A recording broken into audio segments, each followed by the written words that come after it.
How do we know about this? And it's just not hitting the media. It seemed like on television when they blow up these buildings. It seemed like it was going all the way around like a belt. All these explosions. That's when I saw the building coming down. A number of brief light sources being emitted from the building between floors 10 and 15. I saw low-level flashes. What did these guys experience? We saw it in floor by floor instead of popping out. It was all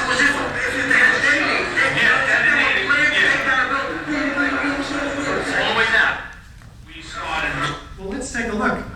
We have a known control, we have a known explosion of volcanic eruption in the Tongan Sea, and we have an acknowledged explosion. Is there any relationship, the outward, streaming, streamers and symmetry, the geometry of fireworks? Is there enough relationship to warrant an investigation into explosions? Let's take a look at the North Tower now. The North Tower comes down, curiously enough, after a couple of explosions at the top, and then we see it telescope in on itself such that over half of its volume is gone in the first 4 seconds before there's any movement downward. Let's take a look. Watch the corner of this building. Here, there'll be no movement down until, by the way, you see these rapidly developing belts, like the fireman said. Corner's still there. Where's the mast that's supposed to drive this down to the bottom? Look underneath now. This is not going to play for us. Do we have a straight down symmetrical progression outside the footprint? 95% of the debris has been blown outside the footprint in this 207-foot wide building. The gravitational collapse we should be finding at the base of each building.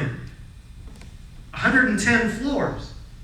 4-inch thick concrete poured over metal decking like this. 220 acres of this stuff should be found with file cabinets and desks and partitions and people in between it. But in the pile at the bottom, we don't find one floor in any of the photos, much less 220 floors. What happened to them? This is a gravitational collapse. There should be a pile 40 stories high at the bottom, or 20. It's 2 stories high and it's composed of rubble. This is what it looks like. Equally displaced structural steel columns, everything else almost is pulverized. There's no file cabinets, 10,000 file cabinets, 1,500 people, 1,100 people are completely missing, not even a piece small enough to fit into a test tube. That is a real problem for the official story. There are explosions going off 20, 40, 60 stories down below the canopy of destruction. NIST tells us these are puffs of air being produced by that pile driver. But what happens to that pile driver? It's gone. All the photos don't show it at all. After 4 seconds, it's gone. There's nothing tearing the building, pushing the building down. It's tearing itself apart at free fall acceleration almost. In the case of the North and South Tower, about 2/3 of free fall acceleration. And these are very violent, fast ejecting squibs, these explosives. They're occurring at 160 to 200 feet per second. These are explosive speeds, propelled by explosive speeds. And we have also near free fall acceleration. We're talking about 12 seconds. Galileo's law of flowing bodies collapses down to the ground, depending on how you count it. Now, Mike, could you come up here and help me? Let's just do an experiment, because we have, the official story tells us that these blocks, these 15-story sections fall at, 12 seconds is just slightly faster than free fall. So we're going to hold up 2 15-story sections with a crane, and we're going to drop them. One over nothing but air, the other one over 80,000 tons of structural steel. Let's just do an experiment here. Mike, can you hold this for me? Let's see what happens. 3, 2, 1. Oh my God, it doesn't quite work the same. This one dropped at free fall acceleration and no resistance. Over here, what happened? It met an equal and opposite reaction. It's going to slow down. This is the Volkswagen. This is the Mack truck. This is the lightest part of the building. This is the heaviest part of the building, solid steel almost at the bottom. So through the energy of deformation, it comes to rest. That's acknowledged in technical articles on our website, which I encourage you to take a look at. Now, thanks.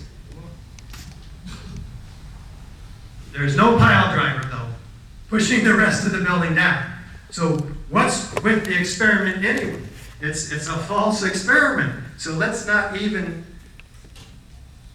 give in to that part of the official story. What's destroying this building? Well, here we see the South Tower beginning its descent, and it begins to tip 22 degrees, in fact, off-center. How can it destroy the rest of the building when it's off-center? And there's asymmetrical damage from the fires in the airplanes. What's happening? Just like the firemen saw, like belts all the way around, explosions all the way around the building, 2/3 of free fall acceleration, the rate at which they go down.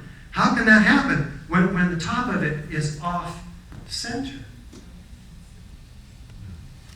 We're looking at a very engineered event where the pile is completely broken up. We have complete lateral ejection of these 4 and 20-ton perimeter wall units that land 600 feet away from the tower. The physics of it is such that the lateral component of the lateral force has to be going, they have to be traveling at least 50 miles an hour, in some cases 70.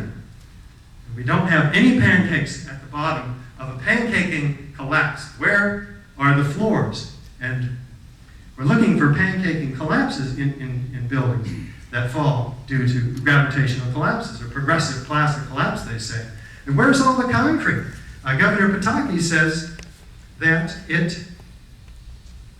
couldn't find any concrete. It simply made it all the way, these concrete clouds, all the way across the river.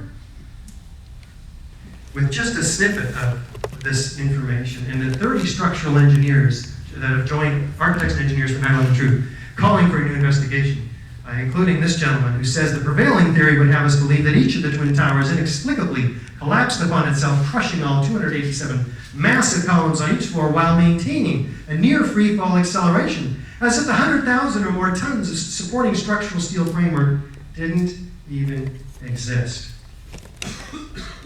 So let me ask you at this point, how many of us believe that the Twin Towers were brought down by jet plane impacts and fire, structural weakening at this point? We're just going to compare it to our last. You have to vote. This is the deal. Anybody? Go like this. 1 in the back, 2. How many did we have before, Tanya? 21. 21 before, 2 now. And this is only 30 minutes, and you haven't seen the 2-hour DVD?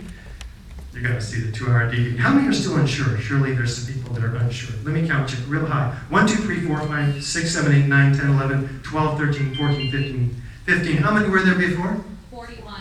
15 versus 41. So that's very helpful. Well, who else demands real answers about 9/11? All of these distinguished people at Patriots visit Patriots Question 9/11, including the former defense minister of West Germany, the former president of Italy, a key senator in Japan, the former defense minister of Canada, all calling for a new investigation. So unfortunately now, this is just the beginning of a disturbing and essential journey for you back into the nightmare of 9/11. The questions raised are numerous and ominous that must be answered in a new investigation. You will have to discover the evidence that I have not had time. So you have to follow up and know that we have resources for you, DVDs and brochures outside, downstairs, after you leave. We'll give you a brochure which contains the cards that have all of this evidence listed for you, and an outline that, as you've been seeing, our chart will be very helpful for your understanding as well.